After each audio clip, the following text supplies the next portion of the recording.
Thin Wood Walls, Chapter 10. I stepped outside the door and was nearly blinded by the brightness of the day. A figure, tall and uniformed, approached from out of the sunlight. "Joe," Sandy said, "I was coming to see how you folks are doing." "Okay." Hot, I turned. Mike was coming, walking with a guy about his age. "Remember James Ito?" Mike said to me.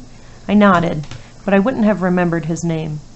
James was at Auburn High with me, and at Pinedale, but on the other side of the camp. "This is my brother, Joe." He looked at Sandy and Sergeant Farrow. James Ito offered me his hand. "Joe," he said, and we shook. "Sandy," Sandy said.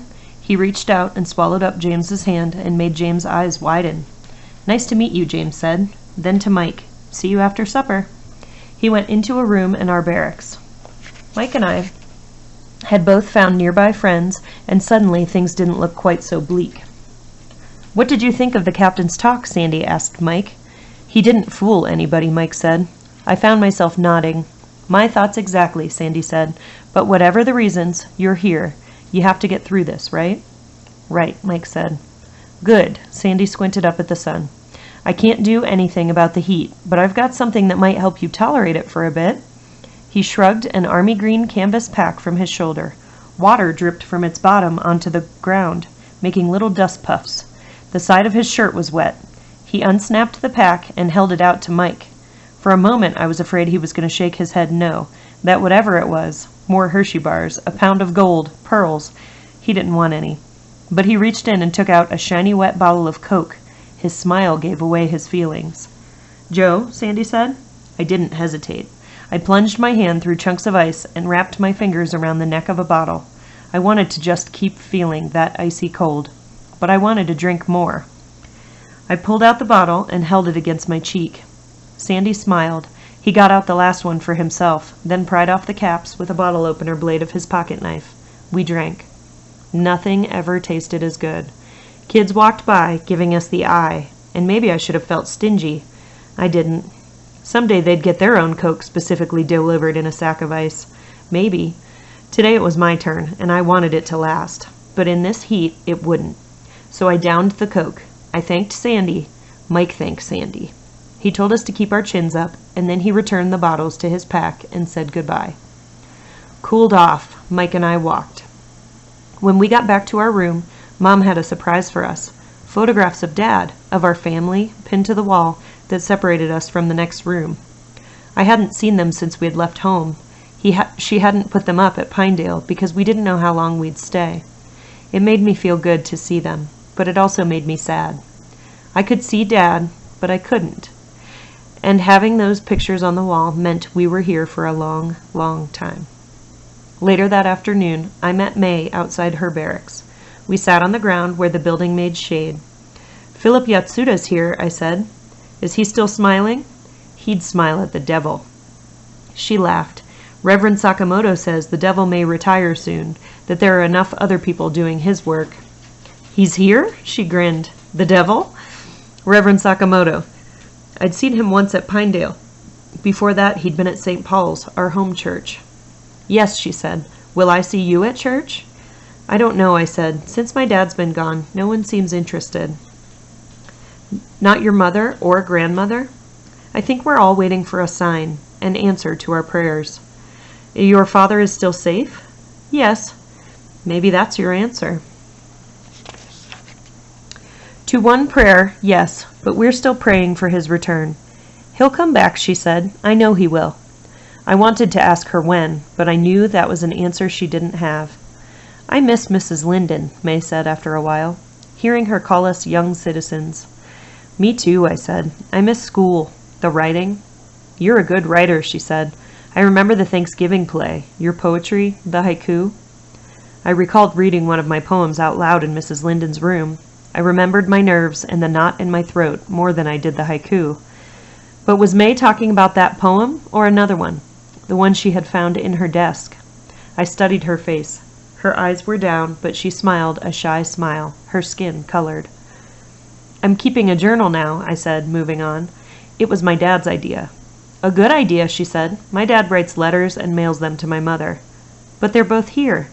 "Yes," she said, as if such a strange thing didn't need an explanation. I gave her what I hoped was a quizzical, not stupid look. "He was in Japan when I was a baby," she said. "He wrote beautiful letters to my mom. She saved them. When he returned, she made him promise to keep writing her once a week. So he has. He still puts them in the mail, as if he were far away. She still saves them. I guess it's their own way of keeping a journal." "I miss my dad," I said. "What do you hear from him?" "Not much," I said. "He's had hearings to decide what will happen to him, but nothing's been decided. He's lonely, but he tries not to let on. He tries not to worry us, so he doesn't say a lot. Then some of what he says gets inked over or cut out by censors. But my mom has taught us to pick out thoughts from between the lines, and sometimes we play a game, making up foolish, crazy things to take the place of the missing words." May grinned. She listened. It was good to have someone besides Sandy to talk to. My family preferred not to talk, to me at least. I was still the baby. May and I discussed the war, what each of us knew. She too had heard of Nazi concentration camps and torture and death. "President Roosevelt called these places concentration camps," May said, looking around. "I wouldn't trade places with the people in Nazi camps," I said, "but I would trade places with President Roosevelt. I'd like to see him leave here for a while."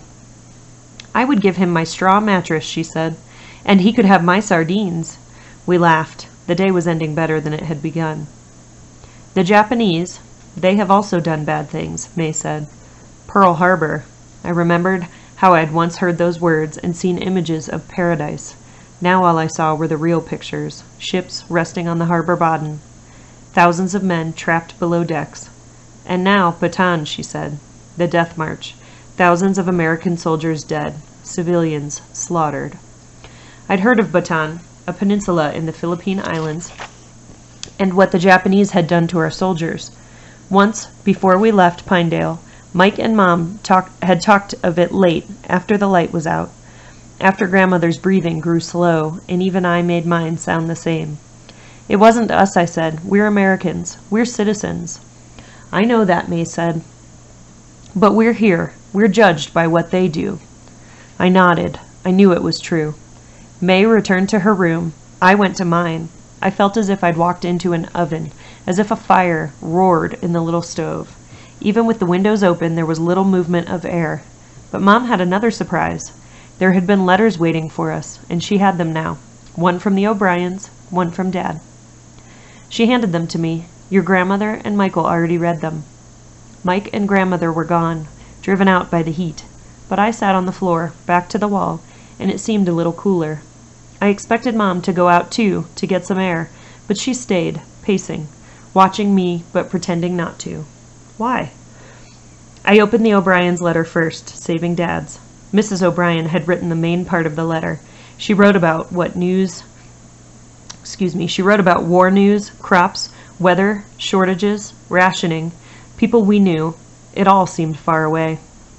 Ray wrote the last part. He didn't have much to say, or maybe he didn't say much because he didn't want to make me feel bad.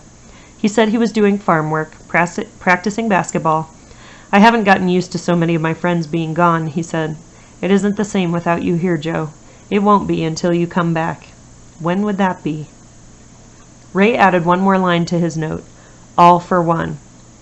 I folded up the letter. A drop of sweat dripped from my forehead to the envelope. My clothes stuck to me. Dust danced in the air. My mouth felt gritty. But getting a drink meant getting up, going out in the sun, walking to the bathroom. I stayed where I was. Dad's letter had been written on June 14th, weeks earlier, and we were just getting it. Once the blacked out lines were subtracted, there wasn't much left. He was being treated well, he said. He missed us very much, but he knew we would do fine without him. "How are your journals progressing, Michael and Joseph?" he asked. "You must have many observations, many thoughts to record. I look forward to reading them when I join you."